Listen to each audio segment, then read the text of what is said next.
प्रपंच करावा नेटका मग घ्यावे पर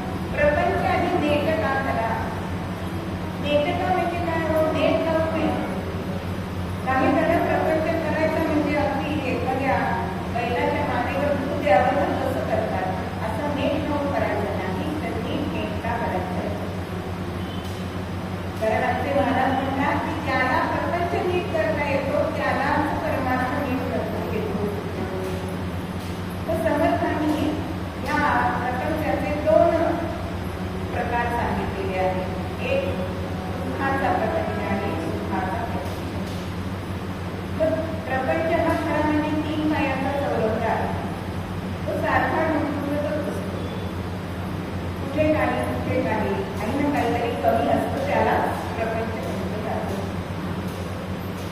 दुःखाची पातळी म्हणजे प्रपंच.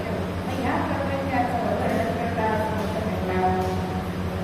नसे अंतराया नसे मांगराया नसे नामदारूरछाया ननिताया नसे नवखाया नसे रम्यजाया वृथाशील संसार कल्कीरणाया जय जय रघुवीर समर्थ. बघा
गरम गरम आणि श्रद्धेशीर म्हणजे कसा पगार झाला की हातात पैसा ठेवून होतो.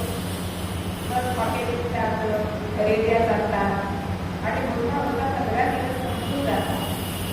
मग जरा पिसा हा हलका व्हायला लागतो आणि मग घरातच कुठेतरी खिचडी वगैरे असं करायची सुरुवात. आणि शेवटचा आठवडा असा येतो की मित्राकडे मागायची वेळ येते की जरा देतोच कारण पगार झाला की देतो की बेशरमपणा. पण आपण जर उत्तम नियोजन केलं तर जातो की बाबा या महिन्यामध्ये आम्हाला आपल्याला अमुक कार्याला जायचं आहे, आहेर द्यायचं आहे, किराणा माल इथे वगैरे हे सगळं जर आपण करून उरलेल्या पैशामध्ये खरेदी केली तर या गोष्टी होणार नाही. त्याला निश्चितपणा म्हणतात. म्हणजे तडजोड. आज तडजोड नाही आपल्याला दिसतो. बघा पूर्वी लग्नामध्ये रुखवत मांडत असत. कशासाठी होते? बायकांचा वेळ जात नव्हता म्हणून नव्हते. आज आपल्याला असं दिसतं की रुखवत काही किंमत ना, आमच्याकडे सगळं आहे पण मागायचं थांबत एकतर काय झालं मायक्रोवेव्ह वगैरे द्या असं सांगतात. म्हणजे रुखवताचा भाग करावा. पण पूर्वीच्या रुखवतावरती काय काय वस्तू असत तर त्याच्यामध्ये मुरड घातलेली करंजी असेल. तर त्यातनं त्या मुलीला उपदेश आहे की तू सासरी गेल्यानंतर तुझ्या मनाला कुठेतरी मुरड घालायची. आज माहेरी सुद्धा मुरड घालत असते. मुलाच्या मनाला नाही ऐकण्याची सवयच नाही आणि त्यामुळे कुठलंही कडं अपयश आलं की मुलं ही आत्महत्या का करतात एवढेच. नकार बसवायला सुद्धा आपल्या पालकांनी आपण मागितलेली गोष्ट ताबडतोब कधी आणून दिली का? मग 4 वेळा नाही म्हटल्यानंतर ती वस्तू आपल्या हातात यायची आणि म्हणून आपण कुठल्याही संकटाला न डगमगता सामोरे जाऊ शकतो. आपण मग अशी ही तडजोड तुम्ही संसारामध्ये करायला पाहिजे. हा म्हणजे आदरातिथ्य. आदरातिथ्य करायचे. अहो घर मोठं असून चालत नाही, घर मोठं असायला पाहिजे. हल्ली 4 BHK असं असतं पण माणसं किती असतात घरात? 2 किंवा 3. काही कामं आलेलं चालत नाही. मग आदरातिथ्य काय? आपल्याकडे अतिथी देवो असं सांगितलेलं आहे तर त्याचा उपयोग काय? आणि असं तासं म्हणजे सदाचार वागणं सुद्धा अत्यंत चांगलं पाहिजे. पुढच्या पिढीला तुमचा आदर्श राहायला पाहिजे असं सदाचाराचं वागणं तुमच्यामध्ये असेल तर संसार हा भाग्याचा होतो. आणि शेवटचा गुण सांगितलाय तो काटकसर. आता मगाशी मी सांगितलं तो हिशोबीपणा. पण काटकसर आणि हिशोबीपणा वेगवेगळा आहे. काटकसर कशाला म्हणतात की अनावश्यक खर्च टाळणं, त्याला काटकसर म्हणतात. समजा आता मला जायचंय पण मला काही मुहूर्त काढायचं नाही. तुम्ही बसने गेले 10 रुपयाला किंवा रेल्वेने गेले तर काय लागतं? येताना मला सामान आणायचंय, मी रिक्षेचे 180 रुपये खर्च केले तिथे. याला काटकसर म्हणतात. म्हणजे स्वप्रतिनिधित्व असतं का? अशी जर आपण हा मंत्र आपण संसारामध्ये बाळगला तर हा संसार हा भाग्याचा होऊ शकतो. म्हणजे समर्थ म्हणतात त्याप्रमाणे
पहिलं सांगितलंय ते क्षणिक वैराग्य, जे आपल्याला सार्थ येत असते. बघा, आपण सकाळपासून उठतो, रात्रीपर्यंत आपलं दिनचर्या क्रियांची चालू असते. कधी कधी येतो कंटाळा, काय त्याच गोष्टी करायचे म्हणून अगदी निघून जावं असं वाटतं की, पण 4 वाजता पुन्हा चहाचा आदळ गॅसवर आपण ठेवतो. हे क्षणिक वैराग्य. किंवा आता लग्न सराई चालली आहे, सकाळी पूर्ण जेवण होतं, आमरसाचं जेवण होतं आणि पती म्हणतो आज मी संध्याकाळी अजिबात जेवणार नाही आहे. पत्नीला आनंद होतो की चला आज आपल्याला काही करायचं नाही, संध्याकाळी आपण काहीतरी पोळी खाली तांबड वगैरे खाली झालं. आज आपल्याला निवांत आपली जी सिरियल आहे आवडती ती बघता येईल, पोटाला बसतो आणि संध्याकाळचे 7 वाजता आणि या पतिराजाच्या फेऱ्या सुरू होतात. थोड्या वेळाची संवाद साधना विचारत आहे, आपण तुझ्यासाठी काय करायला नाहीये, तू पोहे बिहे केले तर काय ठेवलं, तू बाबूला ठेवलाय. म्हणजे सकाळी जो निर्णय घेतला होता ती रात्री जेवणार नाही, क्षणिक वैराग्य. असं हे क्षणिक वैराग्य आपल्याला सार्थ येतो. दुसरा वैराग्याचा प्रकार सांगितलाय तो म्हणजे स्मशान वैराग्य. बघा, ज्या वेळेला एखाद्याची पत्नी जाते, सगळं जग नश्वर आहे, सगळ्याला तिथे जाणार आणि आपल्याला जायचं तेवढं सगळं असं मनात येतं आणि येताना त्याच आपल्या मित्राला कळत होतात की तुझ्या लग्नामध्ये किती स्त्री आहे, पुन्हा लग्न कर. हे स्मशान वैराग्य, की त्या वातावरणाचा परिणाम म्हणून वैराग्य येतं. तिसरं वैराग्य सांगितलंय ते म्हणजे निकषतेने लादलेलं वैराग्य. बघा, एखाद्या कुटुंबाला दाम्पत्याला अपत्य होत नसतं, तिथे आपल्या कुलदेवतेला वगैरे नवस होतात की तुझ्या कुठेही आम्हाला अपत्य होते, पहिल्या अपत्य आम्ही तुला अर्पण करतो. यातच वाघ्या गुरळी तुझ्या जन्माला येतात. आता अर्थात हे जीवन त्यांना आवडत असतं का हो, पण ते त्यांच्यावरती वैराग्य लादलेलं आहे. यातून विकसितेतून वैराग्य हा प्रकार आणि चौथं वैराग्य म्हणजे पूर्ण वैराग्य, म्हणजे ते शुभमुनींचं होतं की ज्यावेळी शुभमुनी रस्त्याने चाललेत आणि एका सरोवरावरती काही स्त्रिया स्नान करत होत्या. पण शुभमुनी जातात म्हटल्यानंतर त्या आपल्या सरोवरामध्ये स्नानामध्ये निमग्न होत्या. त्यानंतर काही वेळाने व्यासमुनी निघाले, म्हणजे शुभमुनींचे वडील. त्यावेळेला या स्त्रियांनी नकळत बदल सारखे केले. त्या असं म्हणताय तो तरुण असून तुम्ही त्याच्यावर विश्वास ठेवला, पण मी जातोय म्हटल्यानंतर बदल सावरले. पण त्या स्त्रिया सांगतात की शुभमुनींसारखं वैराग्य कोणाला नाही आणि शुभमुनींसारखं वैराग्य ह्याची उपमा समर्थांना दिली की शुकासाठी पूर्ण वैराग्य असं हे वैराग्य. मग हे प्रकट परमार्थामध्ये वैराग्य असायला पाहिजे. मग परमार्थ म्हणजे नक्की काय करायचं असतो की काही जण असं म्हणतात की परमार्थ करायचे ना रिटायर झाल्यानंतर करू, पण असं नसतं. हा आपल्याला कळायला लागल्यापासून परमार्थ करायचा. काही बंधू असं म्हणतात की मी आपण परमार्थ करतो, हे सुद्धा बरोबर नाही. कारण परमार्थ ज्याचा त्याने करायचा असतो, त्याच्यामध्ये भागीदार नाही. बरं, परमार्थ हा मुक्त असा कोणालाही कळता कामा नाही, पण आपण आपल्या परमार्थाची जाहिरात करत असतो. मी ना अगदी 15 माळा 20 माळा केल्याशिवाय पाणी सुद्धा देत नाही, कशाला सांगता, काही आवश्यकता नाही. परमार्थ किती मुक्त असावा, तर एकनाथांचे गुरु जनार्दन स्वामी हे इतके परमार्थामध्ये उच्च पातळीला होते की प्रत्यक्ष दत्तगुरु त्यांच्याशी बोलवल्यानंतर प्रकट होऊन दर्शन देते. आणि ज्यावेळी जनार्दन दत्तांनी सांगितले की आज गुरुवारी मी तुला दत्तदर्शन देणार आहे. दत्तदर्शन होणार म्हणून या लहानच्या नाथांनी उपवास धरला. गुरुपती बोलवायला हे देवाला चल बाळा, अजून तुला भूक कशी लागली नाही. तेव्हा ते म्हणतात की आज मला दत्तदर्शन घडणार आहे. आता हिला वाटतं देवात जाऊन हा दत्तदर्शन घेणार. अरे मग जाऊन ये. नाही, मला दत्तदर्शन कोण देणार आहे. आपले जनार्दन संत देणार आहे. अहो कशी हसायला लागली की ज्यांच्या मुखामध्ये सतत हत्तीच्या माहित्या कडे रोज करा अशा शिक्षा आहेत, तो मनुष्य ह्याला दत्तदर्शन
जीवन आहे ते आपण संसारामध्ये दिसतो.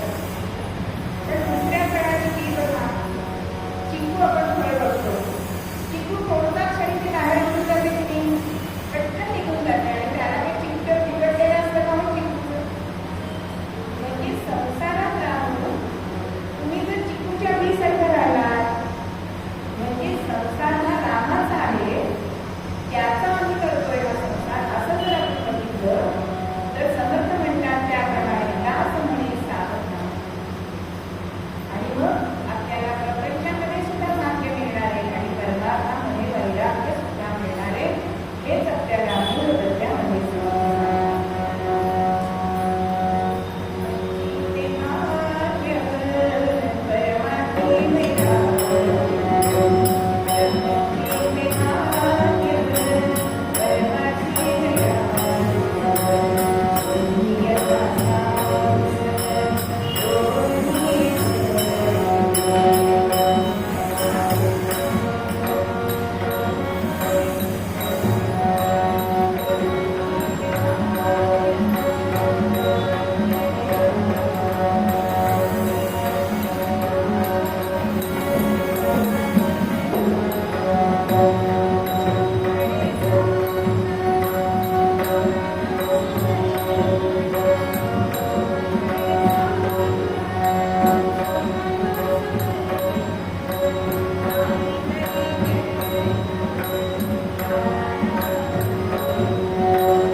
घरी नाव असतं तर विद्वान असतो म्हणून त्याला सगळे जबाबदारी खंडित असते.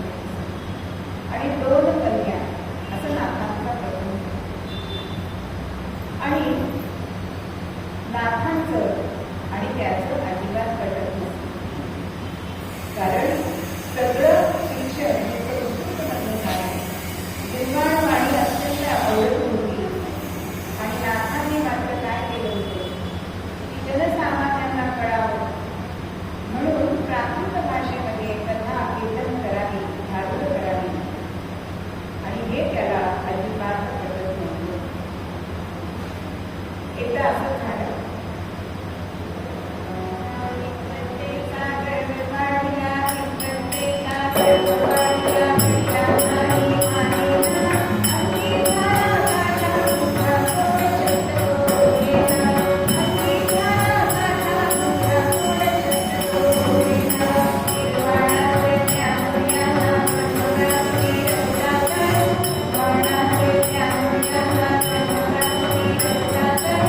Thank you.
आणि होता होता या हरीचा काशी क्षेत्री जाण्याचा निश्चय पक्का झालाय आणि तो दिवस उजाडला.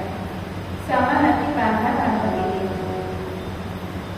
आता आपल्या वडिलांवर राबवलेला हरी पण आपल्या धाकट्या मुलाचा त्याला हट्टापासून परावृत्त करू शकला नाही. आपल्याकडे 3 हट्ट सांगितलेले आहेत. एक राजहट्ट, एक स्त्रीहट्ट आणि बालहट्ट. हे पुरवणं महाकठीण आहे. असं हा हरिपंडित निघालाय. सून सुद्धा नाथांना गीता महिला बंधन करते म्हणजे मला सुद्धा मनापासून जायचं नाही. पण तिथे पती तिथे सती असायला नको. माझा सुद्धा इथून पाय निघत नाही. जर अंतःकरणाने मी जाणार आहे. त्या दोन्ही नातवंडांनी आजी आजोबांच्या कमरेला घट्ट मिठ्यामध्ये सगळ्यांच्या डोळ्यामध्ये पाणी तरळलं आणि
बाई पटकन रडून मोठी होते. पण पुरुषांना तसं करता येत नाही.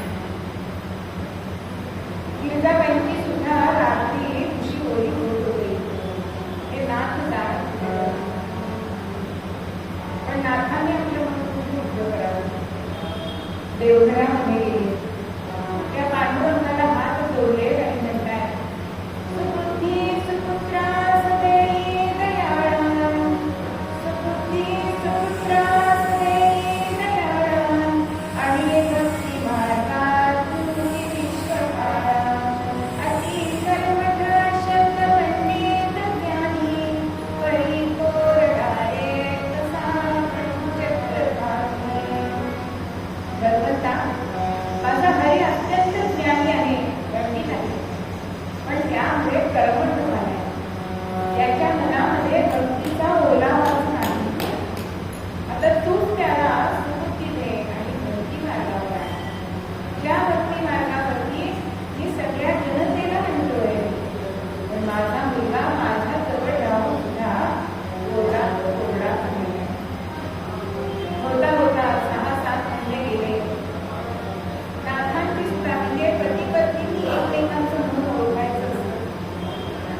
झोपाळ्यावर बसले, विचार करतायत आणि हरीशी बोलतायत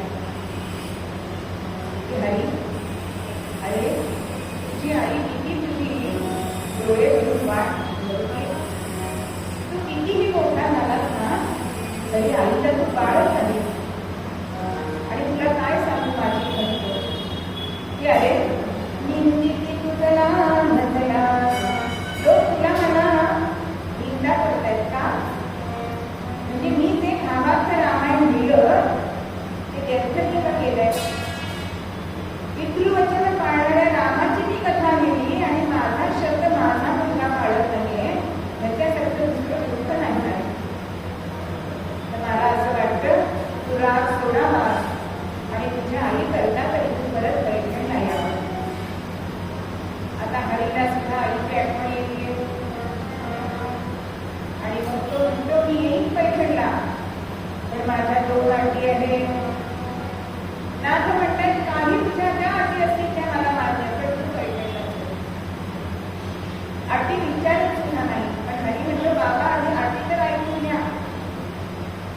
तो म्हणतोय त्याच्याने तुम्ही प्राकृताचे प्राण, त्याच्याने तुम्ही प्राकृताचे प्राण, नद्याने कुठे कधीही करा. तुम्ही 2 गोष्टी सोडायचे.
आणि एवढ्यामध्ये पाण्यानं पाण्यात गेलेला गहरी होता तो पाण्यामध्ये प्रवेश करतो. आता शास्त्र जाणत होता तुम्ही त्याला विचारले की अरे तुझ्या अटीमध्ये बसे पण यांची पण इच्छा पूर्ण होईल असं काही तुला सुचतंय का? तेव्हा तो म्हणाला की मी सगळं आता शिकली, मी वाढली, असं चालणार असेल तर तुम्ही त्यांच्याकडे देवाला जा. म्हणाले त्या बाईंना सुद्धा आनंद झाला की नाथ माझ्या घरी देवाला येत ना स्वयंपाक घरी मी करेन आता. आणि होता होता तो दिवस उजाड त्या बाईंकडे देवाला गेले. आता माझं आणि स्वयंपाक लांब बसायचं पूर्वी म्हणजे एखादा पदार्थ काढून दुसरा पदार्थ आणण्यासाठी काही वेळ लागत असे. हल्ली जरा फळाला सुद्धा लागत नाही तेवढे स्वयंपाक लहान. आणि असं हल्ली हा नाथांना सगळं वाटतं. बाहेर फिरली शेजारी त्यांना विचार येतोय की मी केलेले दोन पदार्थ ते तुझ्यामध्ये दिसून गेले दिसले नाही ते तरी नाथांनी खावे. आता नाथांनी तिच्या मनातला भाव जाणलाय आणि कुणीही सांगितलंय की वाढा म्हणून एक लाडू आणि करंजी हरी आत केलेला असताना ह्या बाईंनी वाढली आहे. पण तेवढ्यामध्ये तो आलाय आणि बाबांना सांगतं बाबा बाबा ते परांग आहे तुम्ही खायचं नाही. नाथ म्हणताय अरे अन्न हे पूर्ण ब्रह्म, आता हे पानात वाढलंय ना त्याचा अपमान कसा करायचा? तू काय कर, माझं जेवण झालं की ती पुस्तक काढ. शास्त्र जाणत असल्यामुळे पटलंय. होता होता नाथांचं जेवण झालं. या बाईंना पण बरं वाटलंय की आपण केलेली लाडू करंजी नाथांनी खाल्ली. आता हात धुवायला म्हणून नाथ गेले आणि कचरावर उचलण्यासाठी घरी वागलाय. पण त्याच्याकडे काय चमत्कार झाला?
व्यवसाय